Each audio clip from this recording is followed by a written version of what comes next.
POV, first time ng crew mo mag-inventory kaya pinagbilang mo ng tiles. Hindi niya ito malilimutan kung ano niya, pagkukroy niya. Oo. First time mo mag-inventory magbilang ka ng tiles. Grabe. Parang power tripping yung ginagawa niya, no?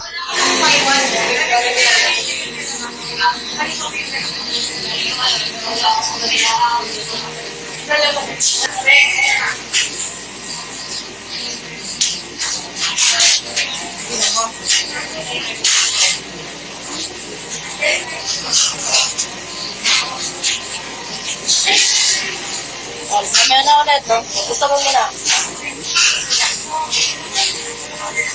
Sa mga manager sa Jollibee dyan, tama ba yung pinagawa ng manager sa crew niya na first time daw mag-inventory? Ano kayang connect ng pagbibilang ng tiles sa store nila sa pag-i-inventory, no? Ang dami ng training courses online, may mga AIs pa para makatulong sa kanila. Paano ang proper training sa pag-i-inventory? Pero bakit naman ganun ang pinagawa niya sa crew niya? Para naman nakaka-degrade yun at mas nakakapagod. Ang sakit kaya sa likod, ang sakit sa batok kapag matagal kang nakayuko. So right now, deactivated na yung account nung manager na nag-post ng viral video na to.